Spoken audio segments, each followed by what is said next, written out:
হিমন্তৰ ভক্ত মই দুটামান কথা ক'বলৈ আহিছোঁ এই বিকাশ বক্সা চুঙলাৰ আগত গুচাই নাক ভাঙি দিম মুখো ভাঙি দিম চেপ বল্লি কৰি দিম ইয়াত মাৰি পেলাই আচ্ছা আপোনালোকেতো শুনা পালেই এই ব্যক্তিজনে মোৰ ওচৰত ওলালেহি বতৰো বেয়া একদম বৰষুণ দি আছে আপোনালোকেতো দেখা পাইছেই কিন্তু বৰষুণ দিছে যদিও দুই এষাৰ কথা পাতোঁ শুন বোলো যিহেতুকে আমাৰ ককাইদেৱে দুটামান কথা ক'বলৈ আহিছে আৰু এই ককাইদেউ বোলে হিমন্ত ভক্ত বোলে তুমি হিমন্ত ভক্ত হিমন্ত মামা জিন্দাবাদ আচ্ছা তুমি জানি হিমন্ত মামাক ভাল পোৱা কিয় ইমান ভাল পোৱা হিমন্ত মামাই কিখিনি কাম কৰিছে ঘোচ ঘাচ নোকোৱাকৈ যিখিনি কাম কৰিছে আমাৰ গৌৰৱ গগৈ ডাঙৰীয়া যিজন পিতৃ আছিল তৰুণ গগৈ শাসন কলা আপোনাৰ কাৰ্যকালত যিখিনি আপোনাৰ কাৰ্য ঘটি গ'ল তেওঁ দেউতাকৰ দিনত কিন্তু ঘোচ ঘাচৰ ছিষ্টেমেই আছিল আচ্ছা তাৰপৰা সেই দিনত এটা চৰকাৰী গৃহ পাবলৈ হ'লে এজন স্বামীয়ে নিজৰ পত্নীক এজন মেম্বাৰ বা তোমাৰ সভাপতিৰ হাতত গতাই দিবলগীয়া হৈছিল যৌন সম্পৰ্ক কৰিবৰ কাৰণে আৰু চি লাজৰ কথা নিজৰ যিক গতাই দিবলগীয়া আছিল এজন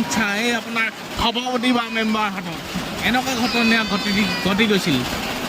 নহয় এইটোতো বৰ ডাঙৰ এটা অভিযোগ শুনা পালোঁ হয় তোমাৰ হাতত কি প্ৰমাণ আছে মই শৈশৱৰ কালৰ পৰা এইবিলাক দেখি আহিছোঁ শৈশৱৰ কালৰ পৰা নিজৰ গাঁওখনৰ ওচৰলৈ উপস্থিতি কৰিব পাৰোঁ এজন সভাপতিয়ে যেতিয়া মই খেলি আছিলোঁ দেই এখন ঘৰৰ চোতালৰ বান্দাত কিন্তু সভাপতিজনে এটা আন্ডা পেণ্ট পিন্ধি বাহিৰলৈ ওলাবলগীয়া হ'ল কি কাৰণে আন্ডা পেণ্ট পিন্ধি ওলাবলগীয়া তাৰমানে সেইবিলাক ঘটনা মই ঘটিছিল তাৰমানে সেইবিলাক তুমি এইখিনি গোটেই কথাখিনি বুজাই কোৱাচোন মানে কাহিনীটো কি হ'ল মানে এজনী মানুহ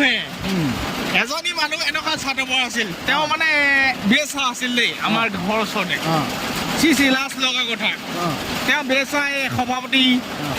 এজনৰ লগত কুকৰ্মত লিপ্ত হ'ল আৰু কুকৰ্মত লিপ্ত হৈ তেওঁ 4টাকে 5টাকে বাসগৃহ আগতে আপোনাৰ জিঅ'টেক এবাৰ অনলাইন নাছিল তাৰপৰা বাসগৃহ আপোনাৰ সঁপি লৈছিল সভাপতিজনৰ লগত যৌন সম্পৰ্কত লিপ্ত আছিল 4টাকে 5টাকে বাসগৃহ সৰ্পৰ আত্মসমৰ্পণ কৰিছিল তাৰমানে আত্মসমৰ্পণ নাজানো তাৰমানে সঁপি দিছিল শুইছিল আচ্ছা শোৱা পৰিৱৰ্তে তোমাৰ 4টা 5টা ঘৰ দিছিল ফেচিলিটি দিছিল তাৰমানে এনেকুৱা সম্পৰ্কত লিপ্ত হ'বলগীয়া হৈছিল এইটোতো বৰ ডাঙৰ অভিযোগ আপোনালোকে শুনা পাইছে মানে এই ককাইদেউজনে কৈছে যে কংগ্ৰেছৰ দিনত বোলে আপুনি যদি ঘৰ পাবলৈ যদি বিচাৰে বা ঘৰ যদি আপোনাৰ প্ৰয়োজন হৈছে মানে কাৰ লগত হ'বগৈ লাগিব সভাপতি বা মেম্বাৰৰ লগত হ'ব লাগিব বা কাউন্সিলাৰৰ লগত হ'ব লাগিব তেনেকুৱা হৈছিল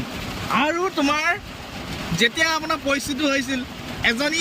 যিয়ে নোহোৱে তাক খেদি দিছিল আমাৰ মাহঁতে আপোনাৰ বেচা নকৰিছিল আপোনাৰ তেনেকুৱা আমাৰ মাহঁতে চব মানুহ তেনেকুৱা নহয়তো তেনেকুৱা নহয় তেনেকুৱা তোমালোকৰ নাম নাই সূতা এধুপ আহিছিল সূতা যেতিয়া নামত সূতা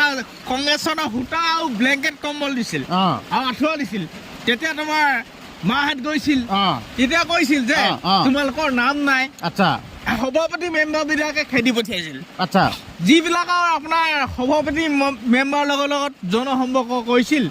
তেওঁবিলাকৰ আৰমতে তোমালোকৰ নাম আছে আমুক তামুক সূতা কম্বল এইবিলাক দি পঠিয়াইছিল আৰু ঘৰো দিছিল তেনেকুৱা পৰিস্থিতি চলিছিল কিন্তু এতিয়া বিজেপি চৰকাৰ দিনত এইবিলাক নাই নহয় তুমি যেন কৈ আছা এতিয়া বিজেপি চৰকাৰখনক ইমান ছাপোৰ্ট কৰি আছা আচ্ছা মানে বিজেপিয়ে তোমাক কিবা দিলে নেকি ইমান ছাপোৰ্ট কৰি আছা যেন বিজেপিয়ে মোক একো দিয়া নাই কেলে ভাল পোৱা তেতিয়াহ'লে ভাল পাওঁ দুখীয়া ল'ৰাবিলাকে চাকৰি পাইছে চাকৰি পালে বুলি এইটো ভাল কাম নে কিনো ভাল কাম নহয় ঘোচ নিদিয়াকে মোৰ এতিয়া ভাগিন ল'ৰা কেইবাটাও ল'ৰাই চাকৰি পাইছে নহয় এতিয়া ধৰি লওক দেই এতিয়া তোমাৰ ভাগিন ল'ৰাকেইটা চাকৰি পোৱাৰ কাৰণে তুমি ভাল পাইছা নেকি ভাল পাইছো মানে ঘোচ নাই দিয়া মই ভুক্তভোগী মই এতিয়া ৰানিঙত পাছ হৈছিলো আগতে কংগ্ৰেছ চৰকাৰ দিনত আমি ইণ্টাৰভিউ দিব লাগে আমুক তামুক 2 লাখ টকা 3 লাখ টকা ঘোচ লাগে আচ্ছা সেইবিলাক ভুক্তভোগী আচ্ছা নহয় বাকী এই ককাইদেউজনে যোনখিনি কথা ক'লে যদি সত্য হয় এইটোতো বৰ বেলেগ ঘৃণনীয় কথা দেখোন ঘৃণনীয় কথা কংগ্ৰেছ চৰকাৰ দিনত আপোনাৰ চব দুৰ্নীতি আছিলে নহয় এতিয়া এতিয়া এই ভিডিঅ'টোতো বৰ ভাইৰেল হৈ যাব হয় যদি বিতৰ্কত আহি যায় তুমি কি ক'বা মই বিতৰ্কত আহিম ডাইৰেক্ট কম অঁ। কংগ্ৰেছ চৰকাৰ দিনত দুৰ্নীতি আছিল অঁ কাৰোবাৰ এজনী মাইকী মানুহ মই এটা ঘৰ পাবলগীয়া হ'লে অঁ। নিজৰ মাইকীজনীক সভাপতি বা মেম্বাৰ হাতত অঁ। যৌন সম্পৰ্ক কৰাব লাগিব তেতিয়াহে ঘৰ এটা দিব আচ্ছা আপোনালোকে শুনা পাইছে যোনখিনি হয়। কথা শুনিছোঁ হয়। যদি এনেকুৱাই যদি হয়। বৰ কিবা আছিলে এতিয়া সেইটো কাৰণে তুমি কংগ্ৰেছ চৰকাৰ নিজিকা হ'ল নেকি কংগ্ৰেছ চৰকাৰ এনেকুৱা আছিলে এনেকুৱা দুৰ্নীতি আছিলে বাংলাদেশী আনি পিনি এই অসমত ব্যৱসায় কৰাইছে আচ্ছা সেই মানুহসকল লাইচেঞ্চ দিছে যেনেকে মই বিজনেছ কৰিছিলোঁ সেইকাৰণে মই বিজনেছ হৈ দিলোঁ সৌ কলকাতাৰ পৰা আনি পিনি বাংলাদেশী আনি পিনি এই গোলাঘাট চহৰত মই বিজনেছ কৰিছিলোঁ তেনেকুৱা মানুহ আনি পিনি বাংলাদেশী ছাপৰ্ট দিছে সেইকাৰণে মই বাদ দি দিলোঁ মই সেইকাৰণে কাৰোবাৰ কৰিবলৈ বাদ দিলোঁ মই জোতা চেণ্ডেলৰ কাৰোবাৰ কৰিছিলোঁ হয় বাংলাদেশী তাৰমানে হ'লচেলাৰ আছিলে আচ্ছা সেইবিলাকে আপোনাৰ আহি পিনি আপোনাৰ অসমত দপদপনি সৃষ্টি কৰিছে এতিয়া মামাই যোনখিনি কাম কৰিছে তুমি বৰ্তমান সময়ত মানে সুখী আচ্ছা আমাৰ অসমৰ যিজন মুখ্যমন্ত্ৰী হিমন্ত বিশ্ব শৰ্মা ডাঙৰীয়া তেওঁ যিখিনি কাম কৰিছে অশেষ অশেষ ধন্যবাদ জ্ঞাপন কৰিছোঁ তেওঁ আমাৰ বুকুৰ মাজত জিলিকি আছে আৰু তৰুণ গগৈ ডাঙৰীয়া আপোনাৰ মৃত্যু হৈ গ'ল তেওঁ আত্মাই মোক ডিঙি চেপিবও পাৰে কিন্তু মই যিখিনি আপোনাৰ কাৰ্যকলাপ হৈ গ'ল মই সেইখিনি বিৱৰি কৰিছোঁ ভাল পালেও পাব বেয়া পালেও পাব মই অসমৰ ৰাইজৰ আগত জাগি ধৰিছোঁ আপোনালোকে গোটেই কথাখিনি শুনা পালে এতিয়া মই গম পালোঁ তুমি ষ্টাৰ্টিঙতে কৈছিলা যেন তুমি হিমন্ত মামা ভক্ত কিন্তু কেনেকুৱা ধৰণৰ ভক্ত অন্ধ ভক্ত নে কি ভক্ত অন্ধ ভক্ত বুলিও ক'ব নোৱাৰি জীয়া ভক্ত বুলিও ক'ব নোৱাৰি তাৰমানে একো ভক্ত বুলি ক'ব নোৱাৰি কি ভক্ত সঁচাটো সঁচা মিছাটো মিছা কি ভক্ত তেতিয়াহ'লে তেতিয়া মই ভক্ত বুলি ক'ব নোৱাৰি হিমন্ত বিশ্ব শৰ্মাই যিটো কাম কৰিছে অসমৰ হতে যিটো আপোনাৰ দুখীয়া মানুহক যিটো আপোনাৰ ফেচ টু ফেচ আপোনাৰ কাম কৰি গৈছে দুখীয়া ল'ৰা এটা আজি চাকৰি পাইছে ঘোচ ঘাচ নিদিয়াকে হয় আগতে আমি ঘোচ দিবলগীয়া হৈছিলে 1 লাখ 2 লাখ টকা এটা পুলিচৰ চাকৰি পাবৰ কাৰণে আপোনাৰ 2 লাখ 3 লাখ টকা ঘোচ দিবলগীয়া হৈছিল এটা আৰ্মিৰ চাকৰি পাবৰ কাৰণে 4 লাখ 5 লাখ টকা ঘোচ দিবলগীয়া হৈছিল সেইখিনি নহয় বিশেষকে এতিয়া আপোনাৰ যিখিনি সততাৰে কাম কৰি গৈছে এইখিনি ঘোচ ঘাচ চিষ্টেম নাই আৰু এটা আধা গৃহ পাবৰ কাৰণে এটা চৰকাৰী গৃহ পাবৰ কাৰণে এজন স্বামীয়ে নিজৰ পত্নীক এজন সভাপতি বা মেম্বাৰ হাতত যৌন সম্পৰ্ক কৰিবৰ কাৰণে বাধ্যতা কৰা আছিল সেইবোৰ সৃষ্টি হোৱা নাই আচ্ছা হয় বহুত ডাঙৰ অভিযোগ আহিছে আপোনালোকে ভিডিঅ'টো শ্বেয়াৰ কৰিব হয় বাকী যিহেতুকে আপোনালোকতো ক'লেই গোটেই কথাখিনি বাকী আমিতো গোলাঘাট সমষ্টি হয়নে নহয় গোলাঘাট সমষ্টি এতিয়া মই এইখিনি ভুক্তভোগী মই সৰুৰ পৰা দেখি আহিছোঁ যিটো কম সঁচা কম আপোনালোকে মাৰিলেও মাৰিব কাটিলেও কাটিব মাৰিবলৈ কোনো নাহে হয় তোমাৰ ওচৰত প্ৰমাণ আছে সত্যতা তুমি নিজ চকুৱে দেখিছোঁ কৈছা ঘৰৰ সন্মুখতে দেখিছোঁ এইবোৰ ঘৰৰ সন্মুখতে দেখিছোঁ লিলিমাই এজন সভাপতি আহি পিনি তেওঁ ঘৈণীয়েকৰ লগত লিলিমাই কৰিলে 4টা 5টা ঘৰ দিলে তাৰপৰাহে তেতিয়া বাকীবোৰে আপোনাৰ যিবিলাকে আপোনাৰ ঘৈণীয়েক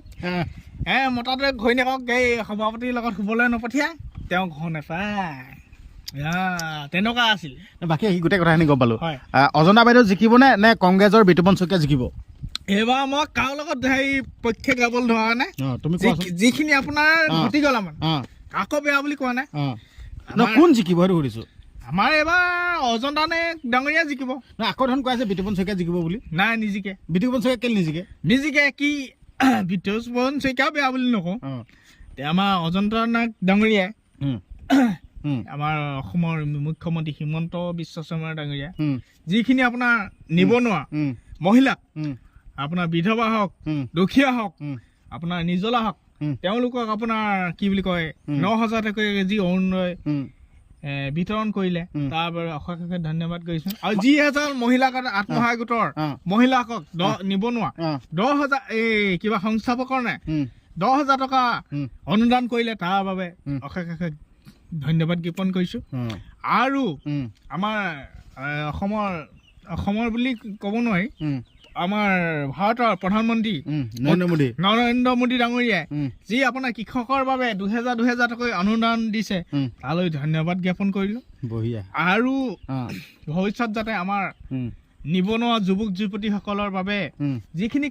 কাৰ্য কৰি গৈছে যেনে ঘোচ দিব লগা হোৱা নাই আজিলৈকে তোমাৰ সেইখিনি অশেষ ধন্যবাদ জ্ঞাপন কৰিছোঁ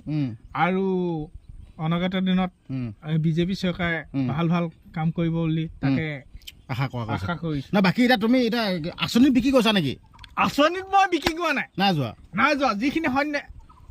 সন্দেহখিনি মোৰ মেথাটো গৰম হৈ যায়। এতিয়া গম পাইছো বাৰু, এতিয়া ধৰি লওক নাই নিজৰ মাহঁতৰ লগত এতিয়া কিছুমানে এতিয়া সভাপতি মেম্বাৰহঁতত বিক্ৰী কৰিবলগীয়া হৈছিল। মাহঁতৰ লগত দেই খোলেগেহে সভাপতি মেম্বাৰৰ লগত শুবই লাগিব, খোলেহে কংগ্ৰেছ চৰকাৰ দিনত খোলেহে ঘৰ এটা দিছিল, সূতা মুঠি দিছিল। এইটো কিন্তু বৰ খাতৰা দেই, সঁচা মই প্ৰথম শুনা পালো। যদি আপোনালোকৰ যদি কিবা অভিজ্ঞতা যদি এনেকুৱা আছে ভিডিঅ'টো তলত কমেণ্ট কৰিবচোন, হয়নে নহয়? হয় এইটো ৰাইট। আপোনালোকে কমেণ্ট কৰিব যদি অভিজ্ঞতা আছে, যদি অভিজ্ঞতা আছে সঁচা নে মিছা, ই সঁচা নে মিছা কৈছে আপোনালোকে দাঙি ধৰিব। বাকী ভিডিঅ'টো বৰ বিশেষ বেছি দীঘলীয়া নকৰো, ভিডিঅ'টো এটা সামৰি মাৰিছো। আৰু তুমি ওলালা আহি ভাল লাগিল, কথাখিনি মুক্ত মনে ক'লা, মই অন্তৰ পৰা খুলি ক'লো। তোমাক ধন্যবাদ দিছো। ধন্যবাদ দিছা।